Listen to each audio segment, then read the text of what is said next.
$1 on spectrum. So whoever tells you spectrum is free or bandwidth is free, check the small print, because in the real world it's not. And the real good spectrum is all located between a few hundred megahertz to a couple of gigahertz, and is intensely used. And they're not making any more of it, as they say. So I don't think you can add more spectrum.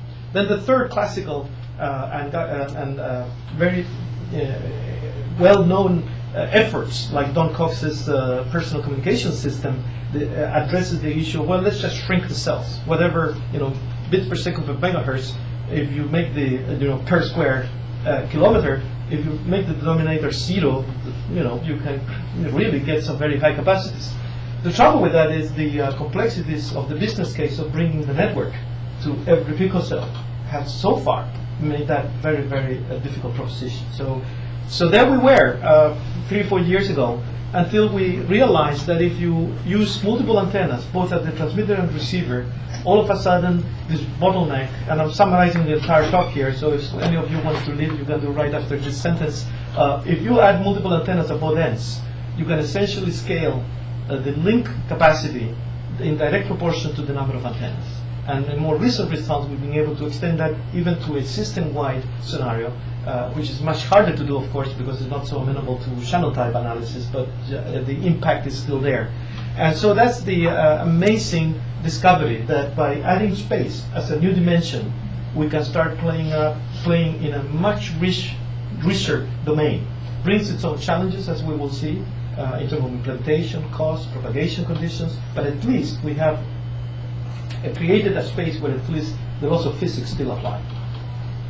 So how is this possible? Well, you guys have seen the papers, and I don't want to bother you except a very, very quick summary. But if you have a propagation channel that essentially describe as, in most general sense, a frequency response between every transmit and receive element.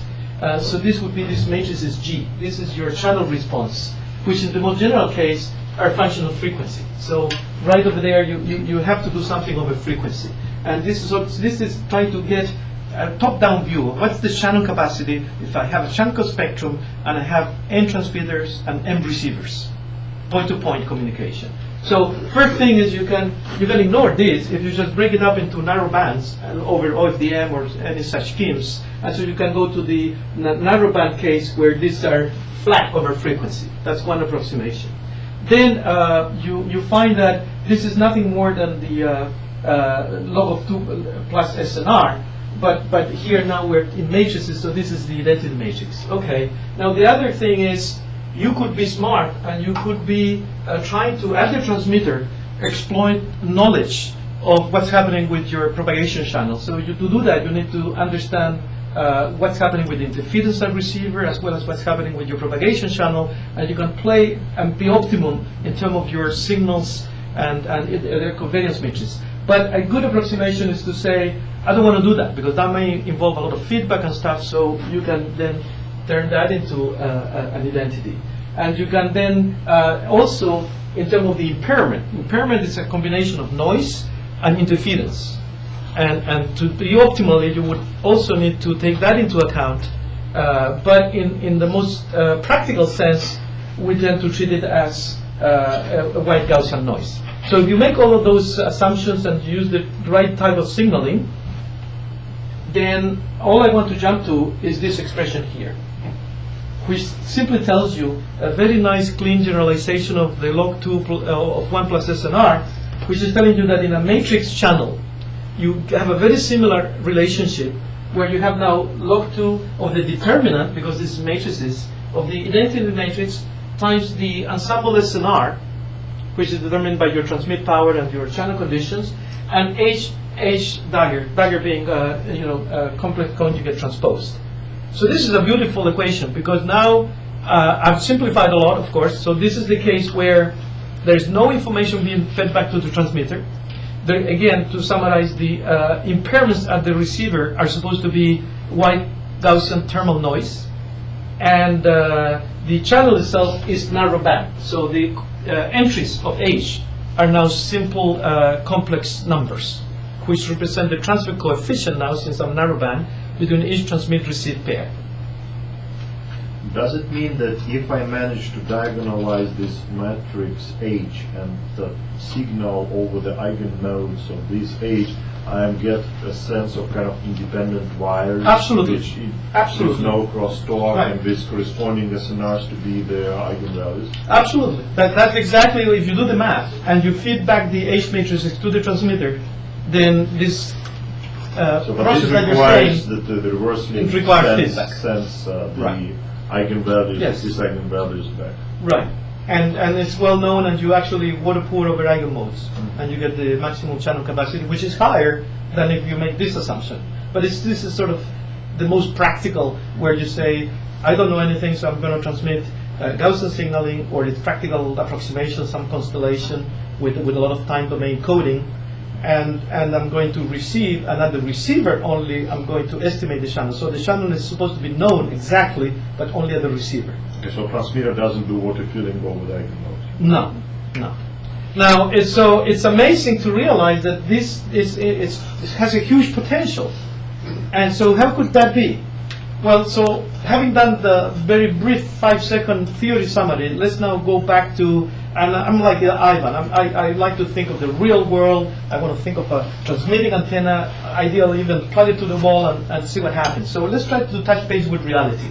So think of multiple transmitters and multiple receivers. What would be the simplest canonical examples that expression before has to collapse under some assumptions for the H matrix?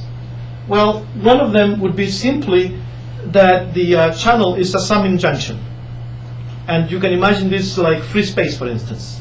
A trivial channel, where, or you, in the lab, you can certainly combine all the outputs in an RF combiner, and then go through an RF splitter, and then feed all your receivers.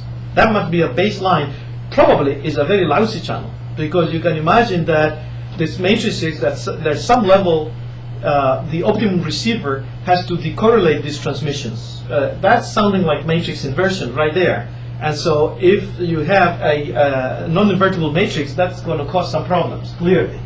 An interesting point here is that in order to be brief with time, I told you what the total capacity can be. We didn't say anything about how one would approach this capacity with practical receivers. But you can imagine that somehow you need to know the ensemble statistics. And if the matrix is ill-defined, and it has less orders of magnitude, degrees of freedom that is rank, then somehow this information, which is a macro type of information, this needs to be fed back to the transmitter. Because if you're trying to load more independent channels or eigenmodes, as you really have, the receiver is not going to be able to undo this. This is pretty much you shouldn't signal on the eigenmodes with eigenvalues equal to 0. Well, that's one. Well, or even with the eigenmodes that are below the noise floor, Yeah, to be more practical. So yes. But that should be a feature of your local environment, and that should vary very slowly, and you should be able to feed that back to the transmitter.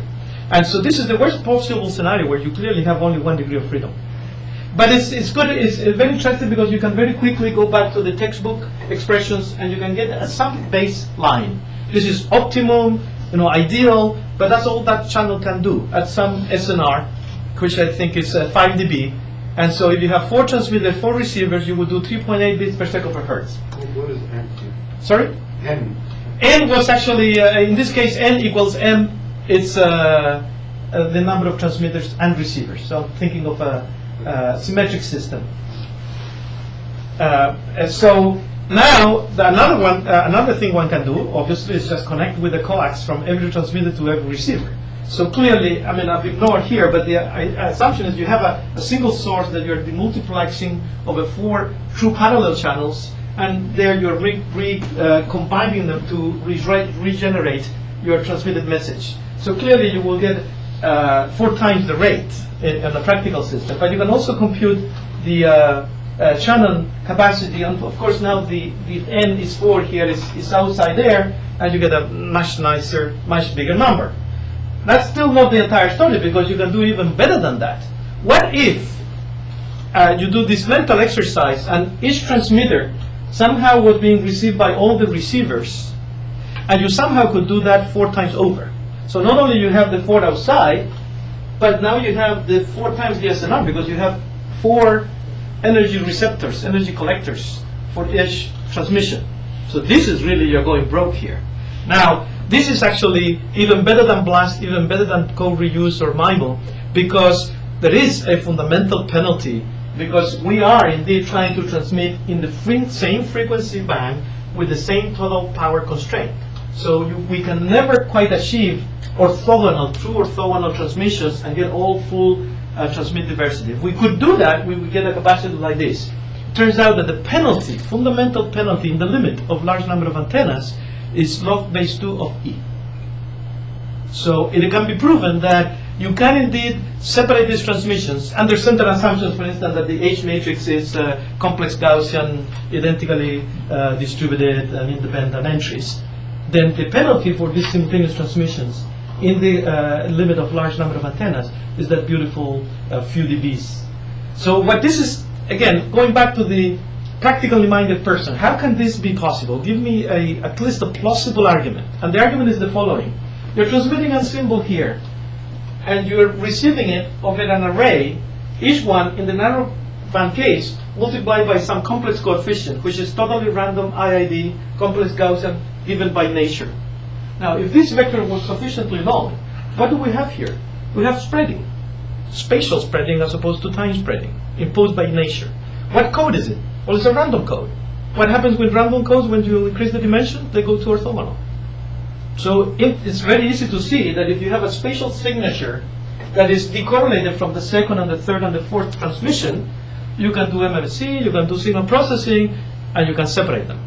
Statistically speaking, there will be cases where it doesn't, there will be cases where they're almost orthogonal, and everywhere in between.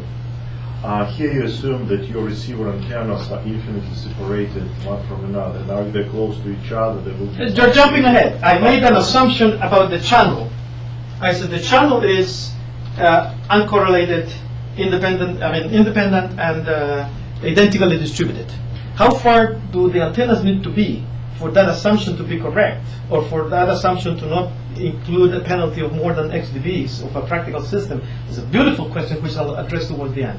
But so far, given that the channel is already assumed independent, then the antennas, there is no issue there is no concept at this point of how separated the antennas need to be. Yours is a very good question, and of course it comes right to be on a practical side. Right, but to advance our understanding, we started by assuming that the channel is uncorrelated. And this comes from a lot of measurements in real world, where people who did diversity receivers for cellular phones learned that with lambda over 2 spacing, you can get essentially all of the diversity gain. So uncorrelated antennas is not a crazy assumption. But we'll address, that's a critical issue, because you may then say, well, how close can I push them? And so it's a very important trade-off. But I hope now you get a sense that, yeah, it may work, and the potentials are huge, because remember, the numbers that I talked before, now we are up in the 15 bits per second per hertz with only 4 antennas. And why should we stop at 4? So now let me take you back into the realm of random channels. So I gave you an argument in the bench, some canonical examples, how this may work. But of course, even under the assumption of identically distributed complex Gaussian entries for the propagation, I still, you get everything. You get some very good channels. On the average, you will get this. This is the case of 4x4 system again, a normalized 5 dB SNR. Very interesting question. What do you mean by SNR? You can think of 2 ways. You can think that you're moving in a local neighborhood, and so at any one location, you are tossing the dice to get your entries of your H matrix. You're tossing dices, getting samples out of complex Gaussian distributions to populate your H matrix. And you do that many, many, many times, and you're saying the ensemble average signal-to-noise ratio is X. But from one instantiation to another, you may still have fading, particularly if you only have like 4 antennas. The trace of H with HH dagger, actually, with only 4 antennas, it will still fluctuate. If it's only 1-1, it's a Rayleigh statistics. Or you can say, this really is a more model of a laptop. The laptop is there, and the channel is not changing, so actually can do power control, whatever, to ensure that per instantiation, the SNR is 5 dB. So somehow I'm adapting my transmitter so that depending on whatever the edge coefficients, I'm always normalizing by the trace of HH diagram. So the 5 dB is now imposed per instantiation of the channel, and something very interesting happens because you see the tails are quite different. On the average, it's going to be the same, of course, because the average SNR is the same. But here, there is still some randomness, and this now is very nice because it tells you exactly what is the variability, statistically speaking, from the fact that you essentially, those signatures I said, that spatial signature, which is essentially nothing more than using a random code to communicate, how uncorrelated these codes really are when you just generate them at random. And sometimes they will be almost on top of each other, sometimes they will be very far from each other. So the actual capacity actually varies in a wide range. Well, wide from 5 to maybe 7.5 bits per second per hertz. And that variability now has nothing to do with power, has nothing to do with anything else, power, number of antennas, or bandwidth. Is purely due to, in 4 antennas, you don't have large enough number of antennas so that the properties are starting to reach some kind of ergodic behavior. But there will be sample-to-sample variations simply on how correlated these random vectors are. So this outage probability is simply due to the randomness in the channel. Right. And so this is trying to isolate that from everything else to understand, what's going on here. Then the green here, on top of that, if you now have a power control over a user that is moving a little faster, so you're only averaging out so you're doing power control to get rid of the shadow fading, but you're letting now instantiation to instantiation to have Rayleigh fading, essentially. Some instantiation, all of the antennas may be in a fade. With some small probability that will happen. So this effect is the result of the power variations on top. And this was the sort of silly deterministic, if you actually had 4 parallel channels as if you had wires connecting every transmitter to every receiver. Remember that it's nice, we're up here, multiple bits per second per hertz with only 4 antennas. This has been the space of communications up until today. So very quickly one gets excited and why? Because the gains are incredibly dramatic. Here I show, as a function of the number of antennas, the bits per second per hertz. And look what happens. If you play the game, as I've been saying, total transmit power constant, total bandwidth constant, well, guess what? If you increase the number of transmit antennas only, every time you add more antennas, you have to divide the power per antenna. So it almost cancels each other. You achieve some order of diversity at the beginning, because one draw from the Rayleigh statistics is worse than 2 draws, but very soon saturates. And so this is your transmit diversity gain. Now with receive diversity, every additional antenna is an energy collector. So it does much better than transmit diversity. Transmit diversity would do the same if you allowed every transmit antenna to bring its own power amplifier. But then you would be increasing the total transmit power every time you add more antennas. Now if you do increase transmit antennas and receive antennas, you're in this line. So it's a completely different ball game, and the gains are gigantic. I mean, the number of antennas here are not crazy, and yet the bits per second per hertz, as you well know, are beyond anything imaginable before this sort of work was done. So you can say, well, that's all funny, all great, and all impressive and exciting, but clearly sounds like wishful thinking here. Yes? Do you have a limit to the total? That's a very, very deep question. And in this whole analysis is the classical mutual information analysis, capacity, channel capacity type, where you and you have to understand what are the rules that you allow yourself to play in. The rules that were used to draw that curve says the receiver knows the channel magically. Now you can say, well, wait a second, in order to know the channel, I'm going to have to send training sequences.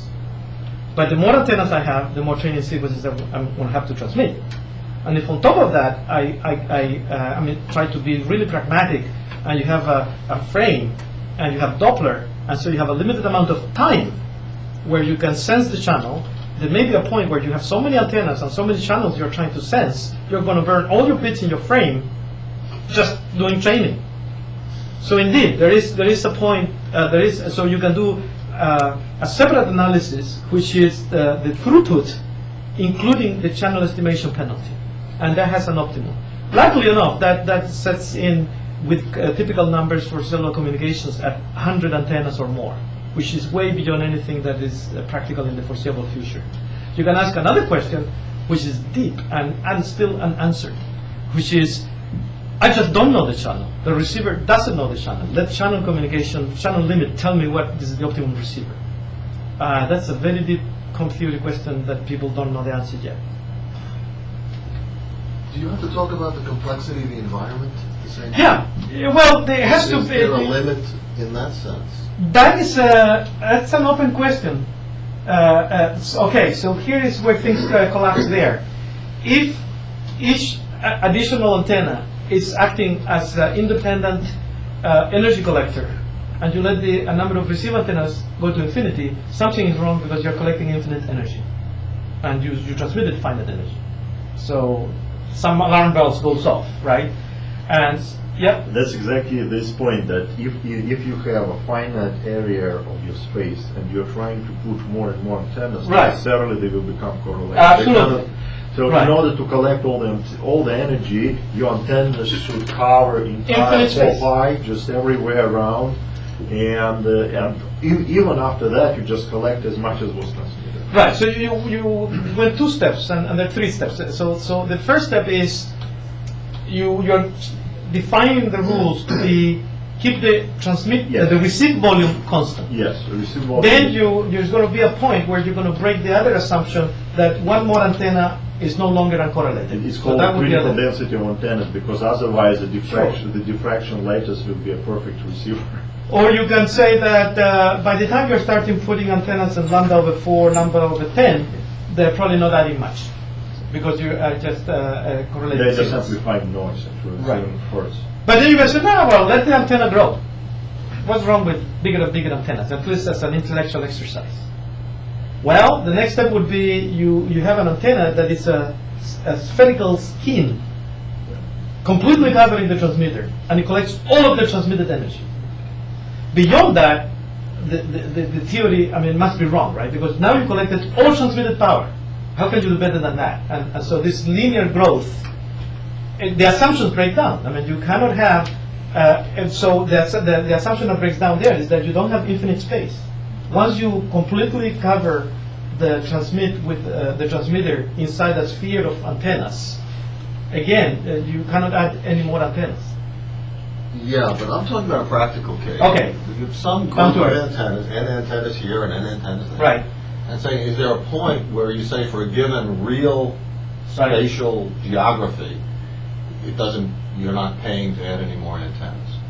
If you limit the complexity of the space between if you put them in space, then it doesn't work. So there must be something to do with the geography. Right. But it's very hard to answer. It's very easy to come up with special cases. So you can do, and I'll talk about it a little bit. You can talk about these keyholes we talk about. I mentioned it just by creating it in the bench, by simply adding all the signals and then splitting them. You can imagine that if you're very, very close, the scattering is going to be so minimal that the signals across the receiving array are just going to be multiplied by just array factor constant. But there's not going to be any new information, uncorrelated information between the receive antennas. So you can have some guesses that if you're very short, or if you're at the end of a very long tunnel, then clearly after some distance there must be only one eigenmode left. And so, but the real question becomes, well, how statistically significant are those cases? So you really have to do a propagation measurement, but we're getting way ahead. So in terms of determining whether this was nice math but irrelevant, we have to then go to the real world. And we really spent the last 1.5 to 2 years after the first theoretical work doing real world measurements. So this is not in chronological order, but it's more didactic to explain it this way. In fact, there was so much skepticism that the first thing we did was to build a prototype that actually had bit rate going at the receiver, we could detect errors and we could show some crazy bits per second per hertz in the lab. But I'll talk about that in a minute. What this is saying is your question. Let's go out and this assumption of IID complex Gaussian maybe doesn't exist. So the whole thing is just a mathematical curiosity. Although we know antennas signals radio fading does exist, so that's a hint, right? Yeah. Now, how many antennas and all of that, but radio fading does exist, so we are encouraged. But before we can go out and do any measurement, you first need to measure something that you know the answer. Otherwise, how could we tell if we're doing the wrong measurement or whether the real world is not giving us the answer that we expected? So what we did was to put a transmit array and a receive array either in free space or on top of an infinite ground plane. And so then from first principles, the geometry is very simple. You can just do ray tracing. You have a direct path and you have a ground bounce, and you can, after reflection coefficient, whatever, you can, as you guys have done with free bits, you can compute a very simple propagation model, and then you can compute this H matrix, and you can plug it into the formula before, and you can actually go measure it. So that's what we did. And so here you see whether we assume there is a total free space or whether you add the ground plane. And the circles are actual measurements. Now, in this case, measurements of the propagation channel entries. And the amazing thing is two things happen. One, theory and measurements are matching, which is beautiful. Two, to our surprise, at very short ranges, something happened that we didn't expect. You get a huge capacity increase from the keyhole. Why? Because two arrays looking at each other very close, the off-diagonal and the center-to-center are indeed geometrically sufficiently different, although there is some deterministic equation you can write that you can still separate these vectors. You're putting an array and diagonal to diagonal, center to center, there is enough variability. As you start separating away, then you can no longer resolve each individual element. So there is this decay here that eventually will saturate to where the two antennas look, except for the power normalization, as just two single point antennas. So that's beautiful, and it told us that we are in the right path. How many antennas? In this case, it was 16 by 16, I think. What frequency was that? This was all around 2 gigahertz. Every practical effort, every practical campaign is 2 gigahertz.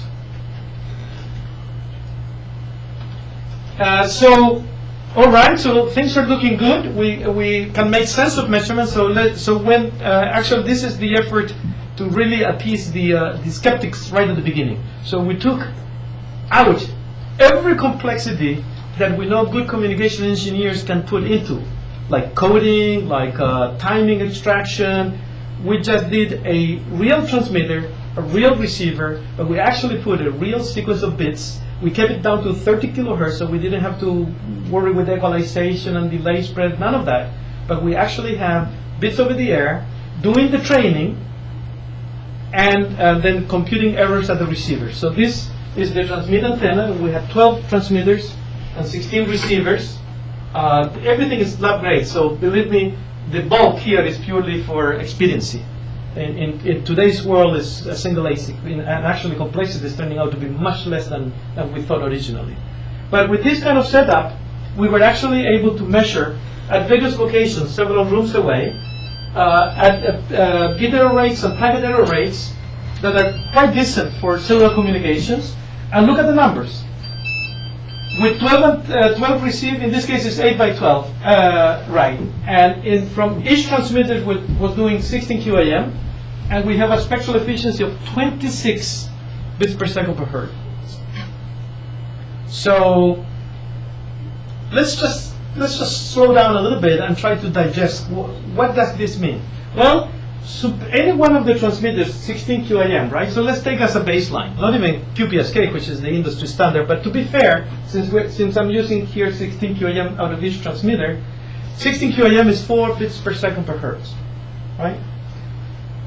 To go to 26, I would have to add 22. And as you know, every time you want to add 1 bits per second per hertz, you need to double the transmit power. If you were to do it just in the old-fashioned let's go for 64 QAM, 266 QAM, so on and so forth, right? Every time you double the power, you get 1 more bit per second per hertz. Well, you would have to double the power 22 times. The first 10 times is 1,000. The second 10 is another 1,000. So now we are to 1,000,000, and you need to double it twice again. So it's 4,000,000. So your 1 watt transmitter is now a 4 megawatt transmitter. So that puts you in the space of the kind of things that 16 antennas can do for you. It's way out of this world. Complete revolution in wireless thinking. It's pretty amazing. Now, I hope I took you all the way up to the exciting. The reality is, it's very hard in today's world to get somebody to put 4 antennas in a real cell phone. But I am completely convinced that sooner or later, this is going to get figured out. Because there's no way, no other way, physically possible, that you can start exploiting this kind of spectral efficiencies. And sooner or later, we're going to get there. Excuse me, what BLER stand for? Block as block well, error. from a frame, right? So if one bit is in error, the entire block is gone.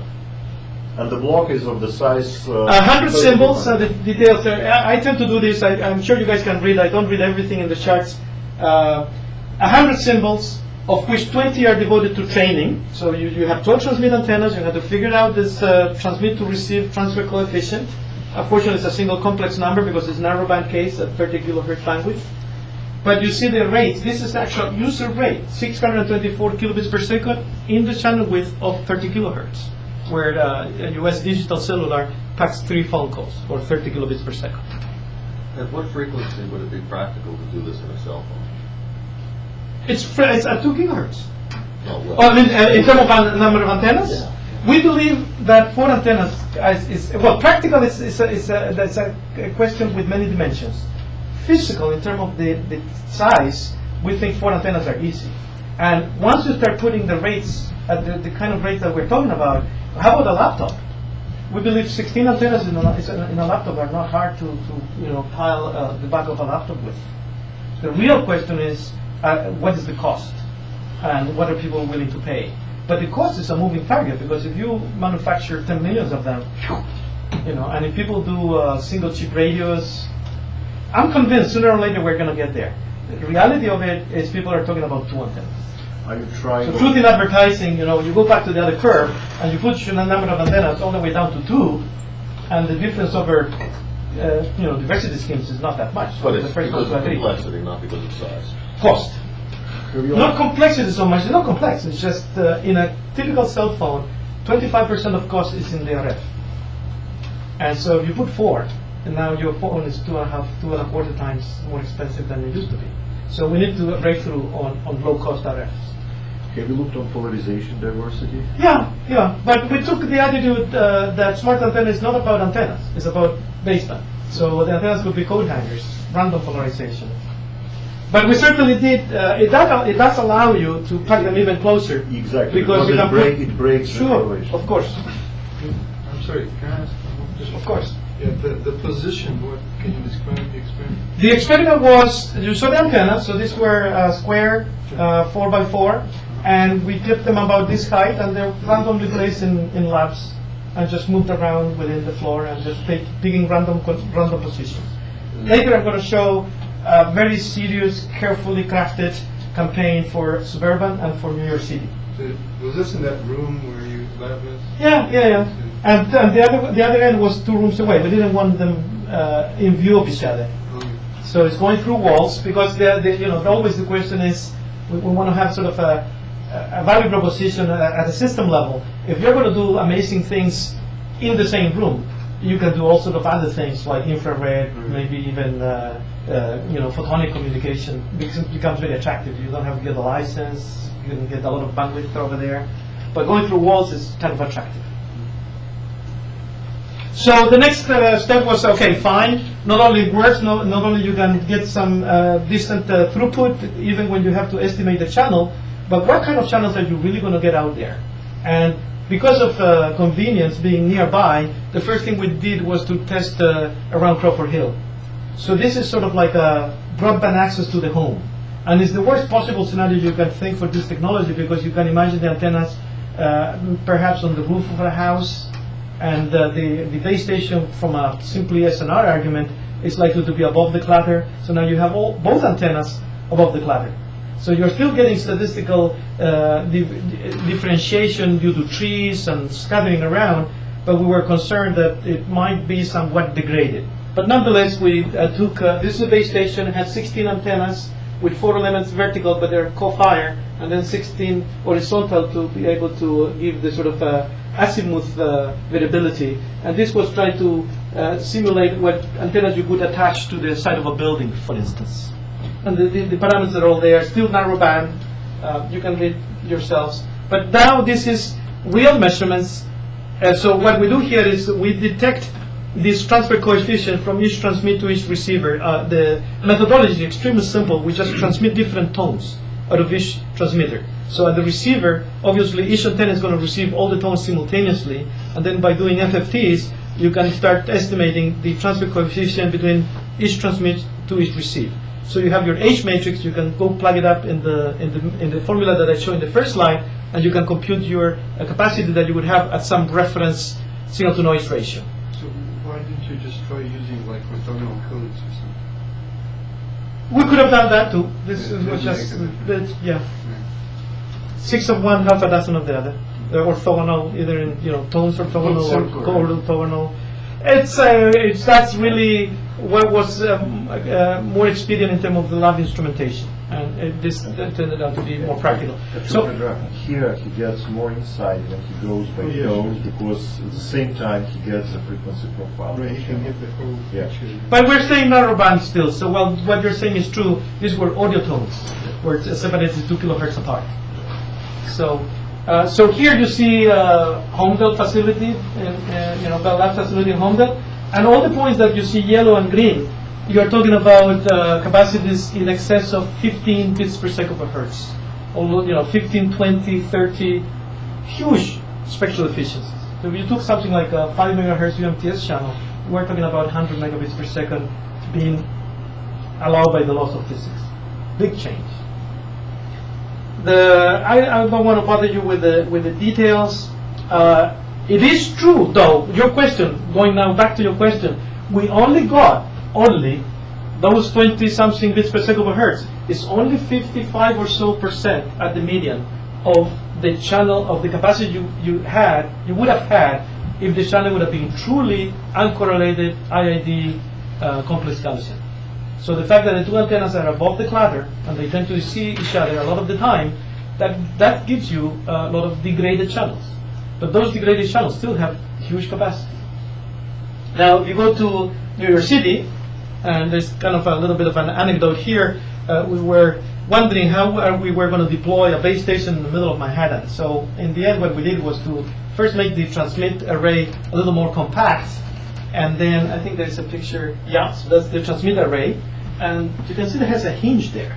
Well, the hinge allowed to fold it, and since it was like 10 feet, so I ended up with a rather narrow, maybe artist container or something. We just rented a room up in the top floor of an hotel, and just moved the stuff in stealth mode, open up the antennas near a window, and while the van was down at the road making measurements, because we didn't want to have to explain to the hotel management what the heck we were doing up there, but that worked very well. So we had then that array that you saw somewhere, I think around here, as a typical van. Of course, that would be erected, but in this case, we were thinking of laptop users. So there's actually the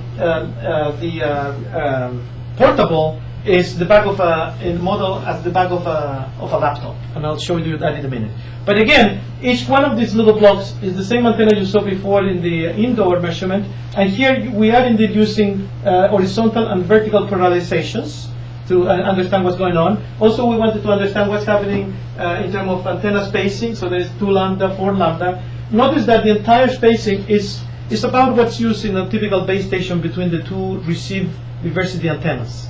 So it's not bigger than the outside measurements of your base station. And again, the same deal, transmitter is out of each antenna there is a different tone out of modulating a 2.1 gigahertz carrier, and then at the receiver, of course, by picking all the tones at every receiving antenna and doing FFTs, we can separate the 16 by 16 complex coefficient. So here is precisely the receiver array, and again you see how we're making use of vertical and horizontal polarization, and how 16 antennas in this sort of area, it's quite doable without even trying. I mean, we just took some antennas we had hanging around. We didn't do any attempt to make them more compact. There's some disc antennas, ceramic antennas out of Norita, I think, which are not bigger than this button. So in terms of physical limitations, you can indeed put a lot of antennas. Cost is a different matter. So now this is actually driving around a particular street and measuring these channels and then plug it into the equation, where you are normalizing again the signal-to-noise ratio to be 10 dBs, and you see how the signal-to-noise ratio varies, of course, as you get behind big obstacles, but also capacity varies. And it's kind of interesting to see that sometimes, indeed, you get this keyhole effect, where you may have a lot of signal-to-noise ratio. Perhaps you just clear a corner, and now you're in an avenue that is in direct line of sight to the base station.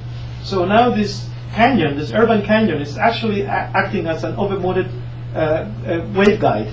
And so you get one dominant angle mode, and the other ones are very weak, and therefore your capacity actually is worse at that point.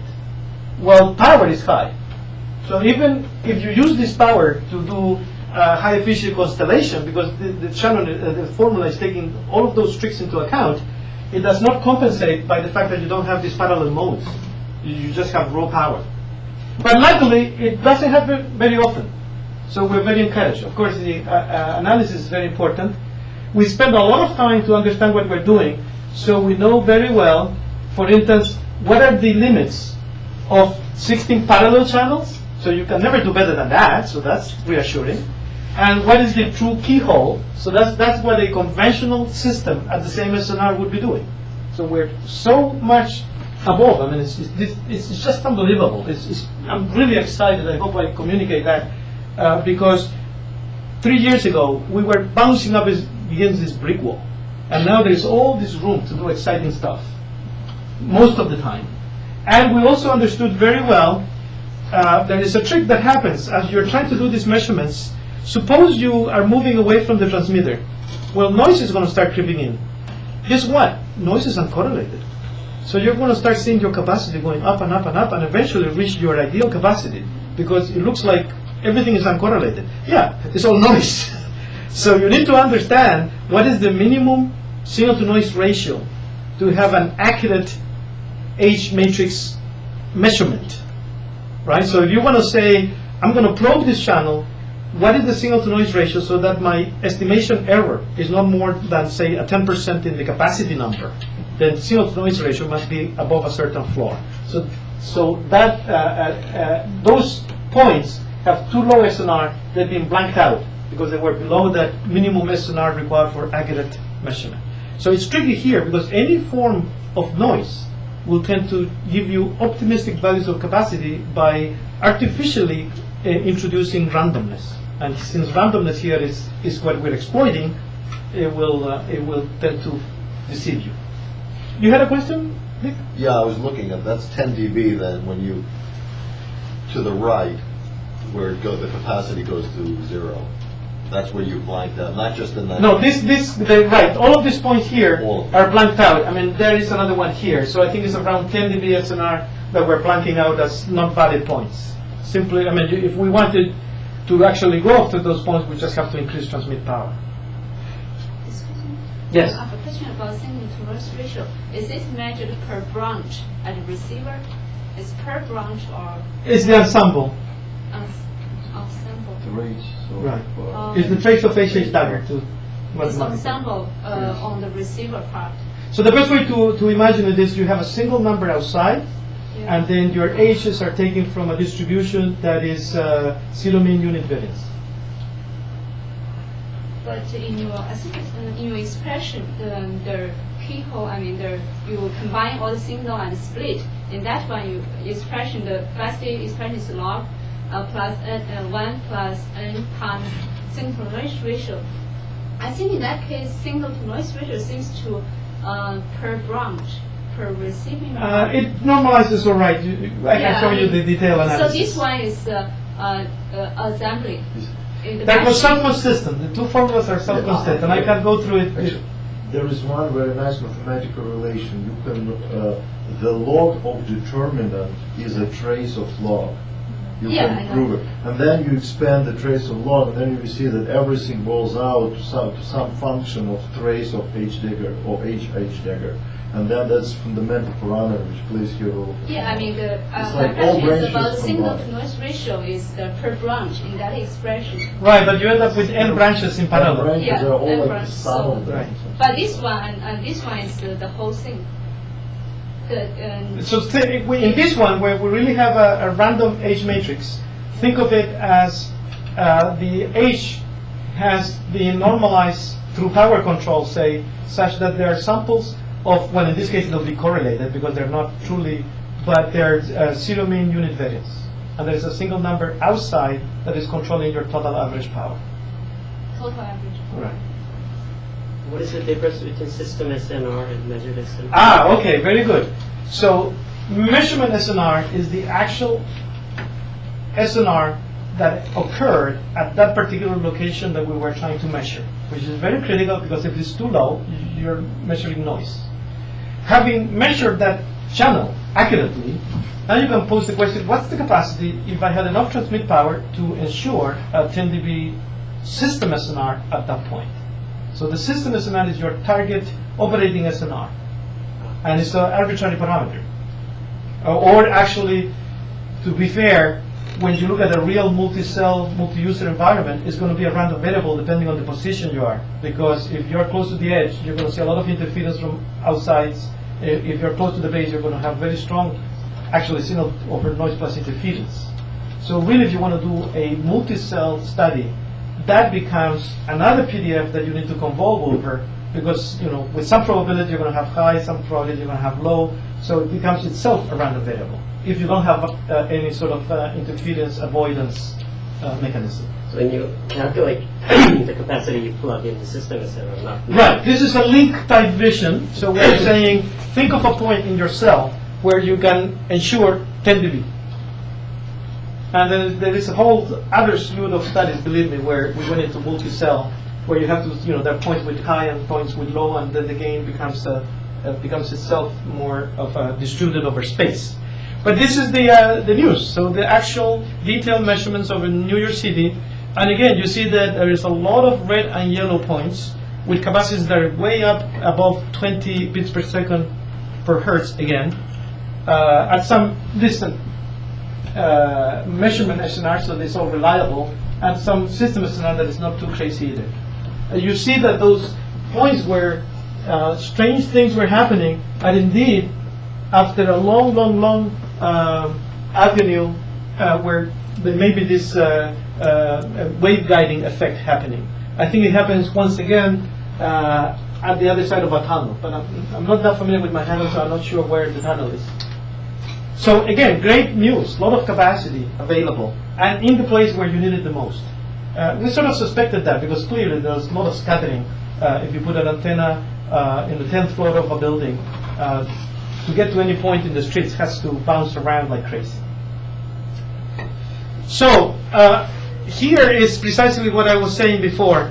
I'm collapsing a whole set of other family of studies, because truth in advertising, if you really want to take advantage of this in a true multi-user, multi-cell system, you're going to have to worry about in-cell interference, out-of-cell interference, and then what matters is really the cell throughput. And so here you see what kind of capacities you can get. Oh, I'm jumping ahead of myself. This is just summarizing what I just said before. And we're 11 bits per second per hertz as opposed to 3.4 of ideal capacity. So a big jump to 4x4. We're running out of time, so there is a lot of stuff on your question, which is how much do you need to space the antennas? And the answer is not a lot, after summarizing a lot of different studies. And it depends dramatically on one parameter, which is the angular spread. If you have 360 degrees, then you get the classical type of curves, whether you assume Gaussian shapes or not. You can. It turns out that with something like 0.7 correlation, you almost achieve your full capacity of the IID assumption. So you don't need to space them very far to get down from 1 to 0.7. So you see that you're even below half, maybe a quarter wavelength. Now, as you have angle of arrival constriction, as it could be, for instance, at the base. At the base, you're looking down to a mobile that is in the middle of the clutter, and maybe it all coming from a few degrees. Then, indeed, you need to separate them more. For instance, here, that's 60 degrees, right? And if you have a very strong line of sight, that's another degenerate case, which you have very powerful single direction of arrival. Then the antennas are very correlated because essentially you're seeing one signal. So you have one very strong. Again, even though you space all you want, you're still getting a single degree of freedom. So there are all these issues. Yep. You're spacing. You're sort of dividing by the sine of the angle. This is a little more complicated than that. It's a full electromagnetic analysis, taking into account the antenna patterns. Remember the diversity studies that were done? It follows a generalization of that. If you assume uniform, you end up with the Jacobi first order. You know what I'm saying? You end up with the shape of correlation as a function of antenna separation. The only assumption you need to make is the 360 degrees direction of arrival. And you end up with the Bessel function of first order. Sorry, I'm mixing terms. To describe how it correlates. And then you can generalize that by saying, well, it doesn't come from 36 degrees, it comes from some angle phi, and it's zero outside. And then you start getting this lifting. I had a question. When you tried something, right, at the first, like you were parking lot or somewhere, Right. when you tested the system, you didn't have like that much of an effect when you were rather close, because of the distances on the position per poles were different.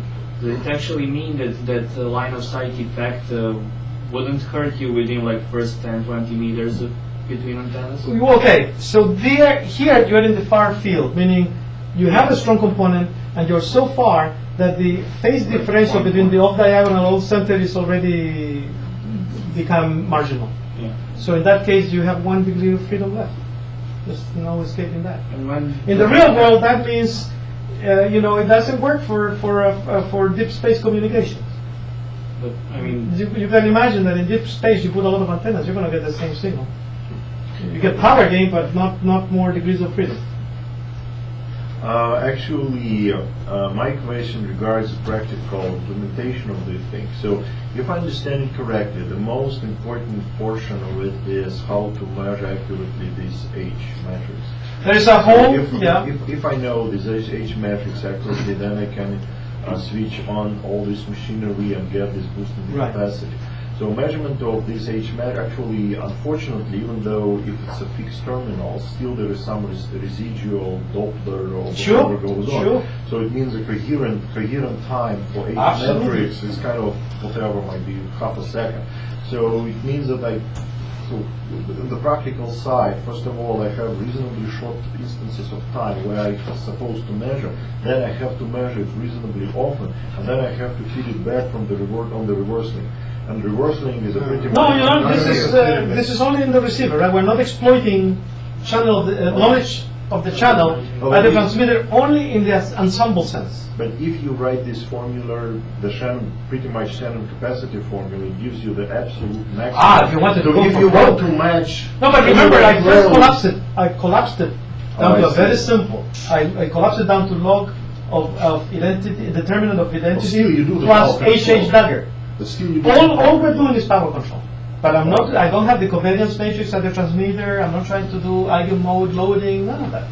I see. So it's Right, just it's very very limited practical. feedback Very limited, macro, what we call ensemble average for feedback. all 4 antennas, Right. and that's all. Oh, for instance, if you are running into a strict corner where the channel is degraded and you only have 2 degrees of freedom, then there is some control channel where this is being fed back to the transmitter, so you're not trying to transmit 4 when you can only support 2. But that sort of shadow fade scale, Because actually, as power control is. with the single antenna is just enough to control power. Here it's kind of a combination of controlling power and the relative Yep. phase between antennas. But you know, these modern systems, they don't just control power, they do rate adaptation. well, table of MCS, that's so- another thing. So this is no different. It would be transmitting back that in this particular location, you know, these are the modulation and coding rates that are legitimate. But you don't send back the H phase matrix. relation. No, no, I mean, no. fa- That Like if you- what right. TNCA is doing for steering I antenna, know. the phase difference between antennas is being fed back. So it's not. But there are propositions on transmit diversity that actually depend on feeding back phase. And there's a big question as to how practical it is if you're moving with Doppler. If you're around the corner, that's exactly Yeah. what you want. You want just to Right. have Well, there's one two- beam, but right into that location. Right. Just the, If you were trying to maximize total system capacity for an array of base stations and a large group of users, is there an obvious strategy for where beautiful question. After getting to this point with this, we started feeling really good about having started with one link and being able to expand the channel definition to get to a realm where now there's no limits, or at least the limits are very generous. Then I was really passionate after, can we rephrase the same question at a system level? Because what we did before was to solve the link, and we always had at the back of our minds, if you can solve it for a link, well, I can always do TDMA within one cell, and I can always do frequency assignments across multiple cells. So I can always build the system out of it. But it's not optimal. So the question is, well, what is the channel capacity of multi-cell, multi-user? And it's one of the deepest unsolved comp theory questions. Is the undegraded broadcast channel. And we're trying to make progress in that front, but it's very tough. It's very, very tough. Because as with here, you can start by assuming that you know everything. So then every base knows every H matrix to every transmitter. And now you try and come up with the optimum coding scheme. There's some fascinating stuff. It turns out that there is 2 components. You can, on the receiver, talk about multi-user detection type schemes that clearly get you to the single user, the approach single user bound. On the transmit, if you know the interference you're going to be causing to other people, you can pre-code, and it's called coding on with side information or coding on dirty paper. And this is the frontier of comp theory, information theory right now. And you can so take into account that you want to communicate with 5 users at the same time, and you can do it in such a way that you achieve a higher point in the rate curve as if you time multiplex between the 2. So one way to say it very simply is, if you have 2 users and their locations support rate 1 and rate 2 and log 2 plus S in our case, you can time multiplex between the 2. So obviously you have a line which is your rate region of TDNA. It can be shown that there is an arc that achieves better than that if you actually feed all the information back to the transmitter and you simultaneously communicate with both of them. But it's kind of ratified stuff. So we're really going through the information theory to see what can we extract, wisdom can we extract out of that to invent new systems. This is, you took me right up to what we're doing right now. That is a very nice question. Yes. Is your scheme applicable to the reverse link, to the uplink? Yeah, sure.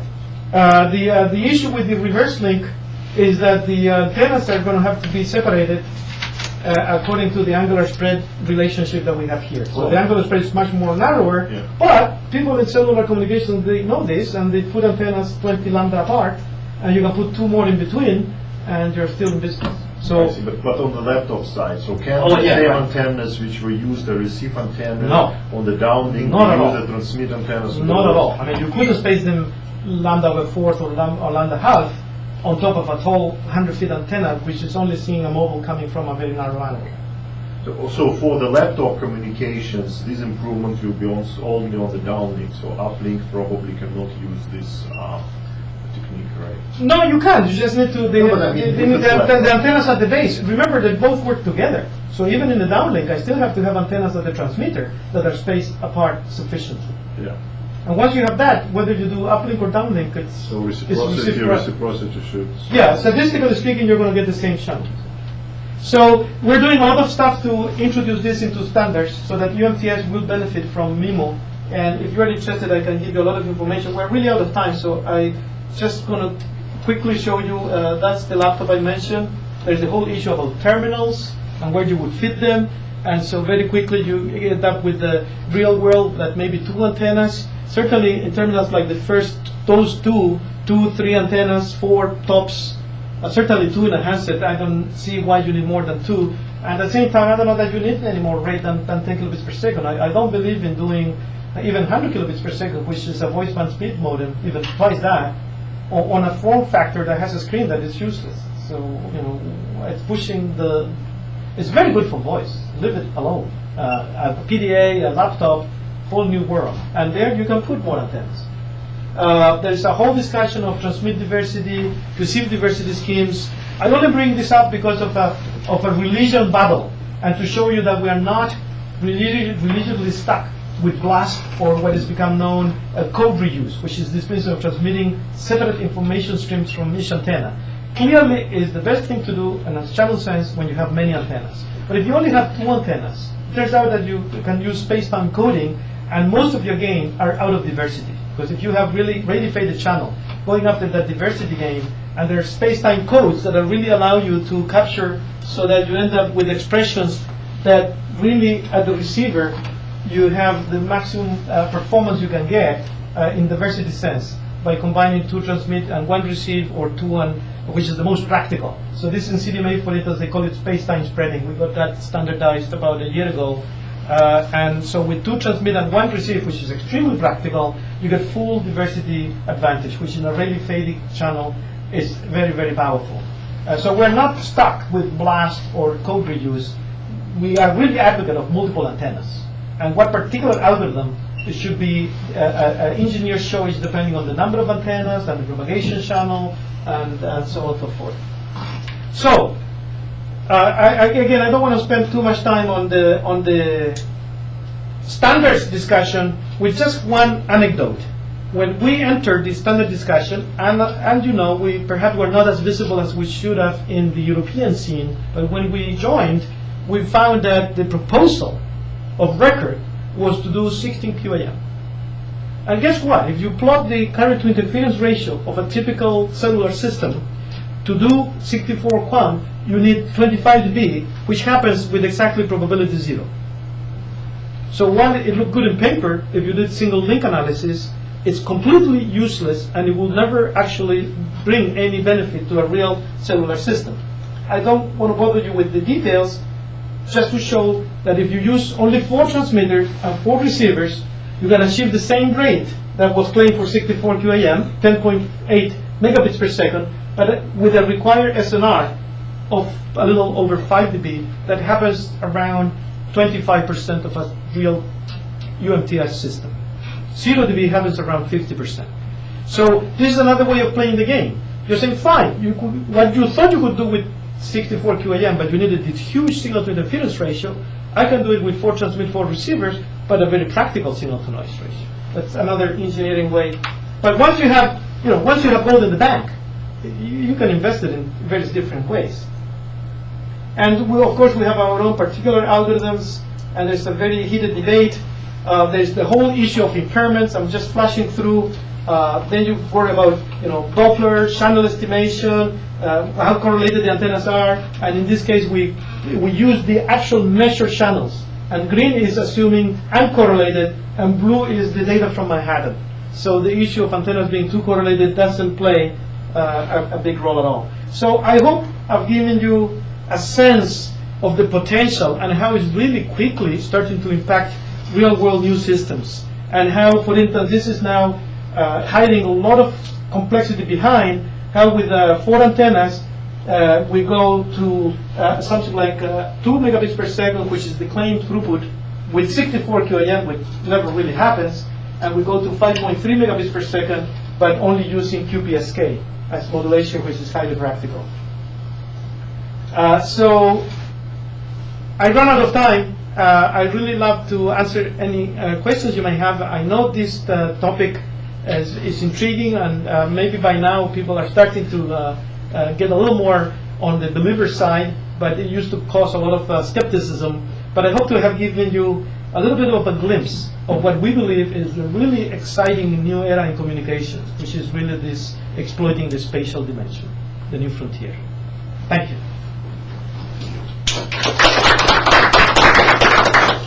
I have a question. There are like two possible practical approaches here. One is using OFDM, this frequency hopping, for Right.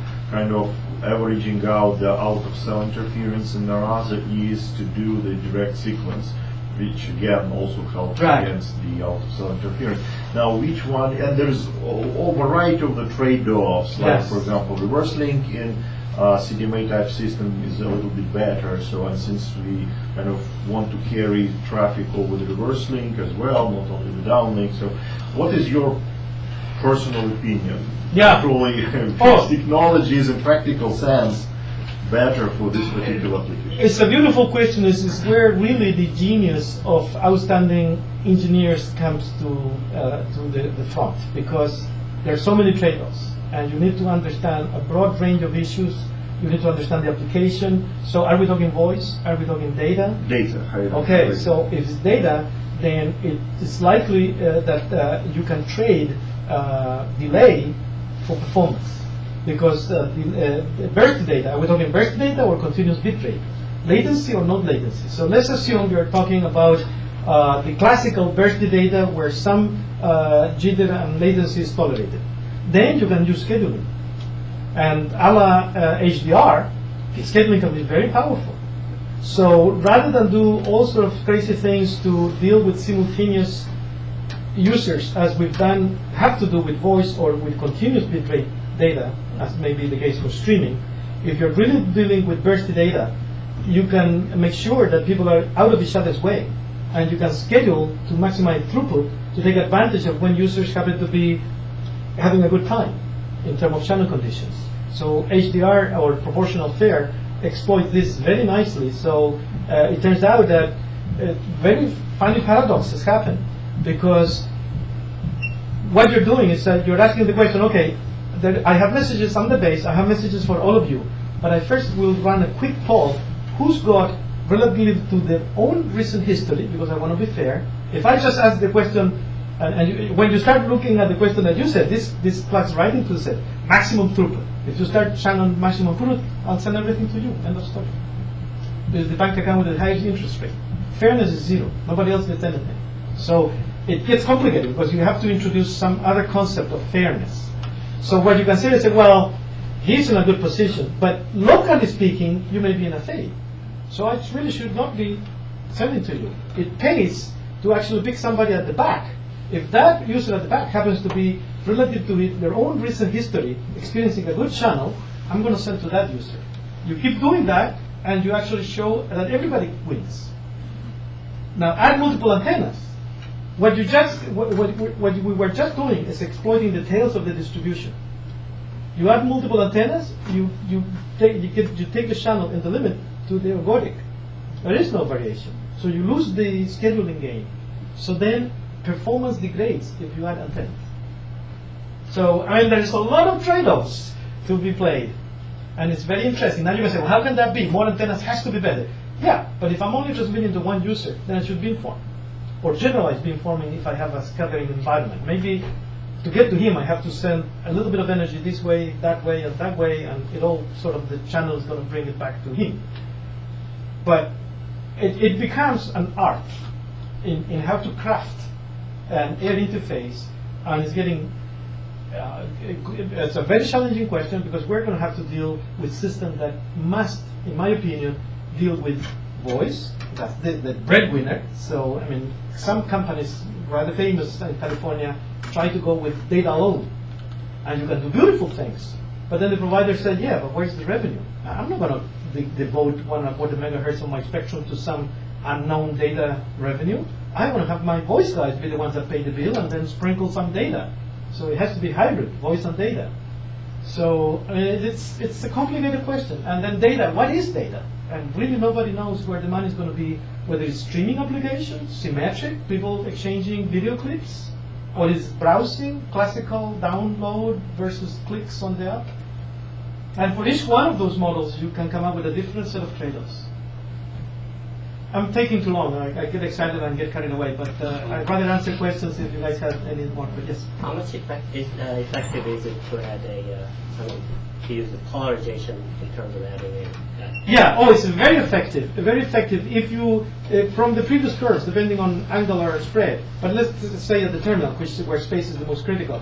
If you are in a cluttered environment, which is in building or Manhattan, then pretty much the angular spread is 360 degrees. With lambda over 4, you have very good gain from a second antenna. If you put in between an alternate polarization, you can do that. So now you can lambda over 8, maybe your minimum space.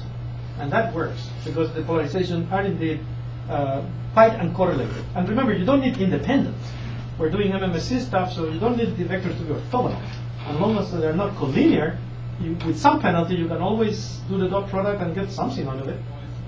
So have you taken advantage of that in your measurements? In the measurements, it's just historical. We were a little nervous as to how much we were going to get, so we just placed the antennas like this. So the effective distance between two equally polarized antennas is about half a wavelength. But when we look at the data, the antennas of across polarization, they're less correlated than if they're in the same polarization for the same spacing. But after lambda over 4 or lambda over 2, doesn't matter anymore because they're still uncorrelated. There's another fascinating, but so far is just a conjecture that hasn't been proven. And we have a friendly disagreement with my friend Don Cox at Stanford. And certainly the Manhattan data doesn't seem to prove his conjecture that there are some dominant waves, certain number, 4 or 5, that set a quasi-periodic pattern over your local fading environment, and there is, so therefore there is an implicit spatial sampling rate. And once you put antennas that are closely spaced enough, putting more is not going to get you anything. The hard part of the conjecture is what I started with. If indeed there's only 4 or so waves that are the dominants, then there will be 4 degrees of freedom. Then you wouldn't get past a 4-fold increase in capacity, roughly speaking. We see much more than that. We see 16. Seems like this could change the rules for siting base stations completely, though. And those are crippling the industry now. What if you were looking for an entirely different kind of base station site? Yeah, it's a fascinating question, but remember, if we try to use antennas to increase SNR, one is inside the log and one is outside of the log. So actually, if you just want to increase range, adding antennas doesn't quite help you a lot. The adequate way of playing the game is a lot better. If you already have the antennas where you are and throw on more elements at it, you can increase the capacity linearly with the number of antennas. But if you want to trade your antennas for SNR, then you only get 3 dB, 6 dB. But when you go to a small grid, when you're down to microcells instead of the system, you should be worrying less about BSNR. And it becomes we haven't reached that point. I know you guys love the infostation model where it's infinite SNR, it's 10 feet, but the reality of cellular systems, these guys, your point before is very well taken. They are finding it very hard to put antenna sites any closer than they already have. And they would like what you said before. They would like to, certainly as you go from 800 mega to 2 giga, or when you go to higher bit rates, they would like to shrink the cells. Or they would like, but that's too expensive. So they would like to reuse the same sites, but increase coverage. And there, certainly multiple antennas is better than not, but it's a tough game to go against simply the SNR penalty. But when you look at UMTS promised land of 2 megabits per second, if they were to deliver that, people have made calculations on how many more base stations they would have to place, and it's completely insane. So every trick that they can use to increase rate and save phase is very valuable. So the Europeans are very, very fanatical MIMO advocates, at least in the European Commission. Any other questions?